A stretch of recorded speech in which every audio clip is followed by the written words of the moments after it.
തന്റെ വിപണി മൂല്യം ഇടിഞ്ഞിട്ടില്ല എന്ന് തെളിയിക്കാൻ സ്വയം ഒരു വിൽപ്പന വസ്തുവായി ഇരിക്കുകയാണോ ജി സുധാകരൻ?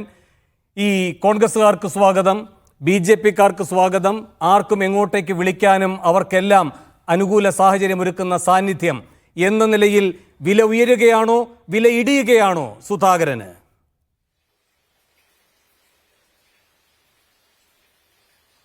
CPM നേതാവിന് വളരെ സവിശേഷമായൊരു വ്യക്തിത്വമാണുള്ളത്. അദ്ദേഹത്തിന്റെ കുടുംബത്തിൽ തന്നെ ഒരു രക്തസാക്ഷി ഉണ്ടാവുന്നുണ്ട്. അങ്ങനെയൊക്കെയുള്ള ഒരു പശ്ചാത്തലത്തിൽ വളരെ തീവ്രമായ വ്യക്തി അനുഭവങ്ങളൊക്കെ ആയിട്ടാണ് CPM-നകത്ത് അദ്ദേഹം വളർന്നു വന്നത്.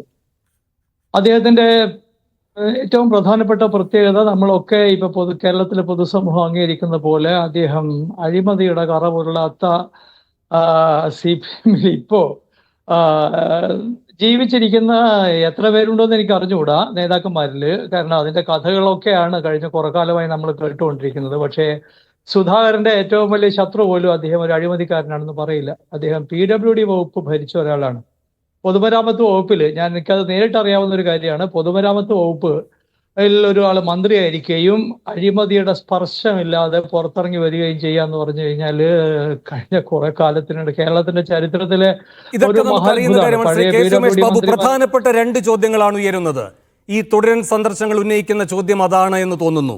ഒന്ന്, KC പരസ്യമായാണ് കണ്ടത്. അതിനുശേഷം സുധാകരന് മാധ്യമങ്ങളോട് ആ കാര്യങ്ങൾ വിശദീകരിക്കുകയുണ്ടായി. എന്തുകൊണ്ട് ഗോപാലകൃഷ്ണനും BJP-യുടെ ആലപ്പുഴ ജില്ലാ സെക്രട്ടറിയും അദ്ദേഹത്തിനോട് മുൻകൂർ അനുമതി വാങ്ങി നടത്തിയ ആ സന്ദർശനം രഹസ്യ സ്വഭാവത്തിലുള്ളതായി? അതെന്തുകൊണ്ട് പിന്നീട് ഗോപാലകൃഷ്ണൻ ഒരു രഹസ്യം വെളിപ്പെടുത്തുന്ന സസ്പെൻസോടെ അവതരിപ്പിക്കുന്ന സാഹചര്യമുണ്ടായി? അതാരുടെ സൃഷ്ടി? ഒന്ന്. രണ്ട്, ഈ ഏകാത്മക മാനവവാദം, ആ പ്രത്യയശാസ്ത്ര ഗ്രന്ഥം ഇരു കൈയും നീട്ടി വാങ്ങുന്നത് എന്ത് കമ്മ്യൂണിസ്റ്റ് മനസ്സാണ്? അല്ല, ഒരു ഈ ആലപ്പുഴയിലെ കമ്മ്യൂണിസത്തെ കുറിച്ച് പറയുമ്പോൾ അതാണ് ഞാൻ പറഞ്ഞു തുടങ്ങിയത്. ഇങ്ങനെ ഒരു സവിശേഷ വ്യക്തിത്വം ഉണ്ട് അദ്ദേഹത്തിന്. അതുകൊണ്ട് അദ്ദേഹത്തിന് മറ്റു പാർട്ടിക്കാർക്കിടയിലും മറ്റൊരു CPM നേതാവിനും ഇല്ലാത്ത അത്രയും ആദരവും ഒരുപക്ഷെ താല്പര്യവും ഉണ്ടാക്കാൻ കഴിഞ്ഞിട്ടുണ്ട്. അത് ഇപ്പോഴത്തെ മിക്കവാറും CPM നേതാക്കന്മാർക്ക് ഇല്ലാത്തൊരു പ്രത്യേകതയാണ്. പക്ഷേ സുധാകരന്റെ ഒരു രാഷ്ട്രീയ ചരിത്രം എടുത്തു നോക്കിയാൽ നേരത്തെ താങ്കൾ സൂചിപ്പിച്ചതുപോലെ അദ്ദേഹം VS-ന് വേണ്ടിയിട്ട് പാർട്ടി മൊത്തം കയ്യിൽ വെച്ച് നടന്ന ഒരാളാണ്. പിന്നീട് 2005 പാർട്ടി സമ്മേളനത്തോടെ VS-നെ നിലംപരിശാക്കിയിട്ട് സംസ്ഥാന പാർട്ടി പിണറായി വിജയൻ കൈയടക്കിയ സമയത്ത് അതിന് മുമ്പും ശേഷവും ഒക്കെ ആയിട്ട് ഈ പാർട്ടി ആലപ്പുഴ പാർട്ടി ഒന്നടങ്കം പിണറായിക്ക് കാഴ്ചവെച്ച ഒരാളാണ് ജി സുധാകരൻ എന്ന് പറയുന്നത്. അപ്പൊ അതുകൊണ്ട് രാഷ്ട്രീയത്തിലെ സർവ്വ വഴക്കങ്ങളും അദ്ദേഹത്തിനുണ്ട്. അത് മാത്രമല്ല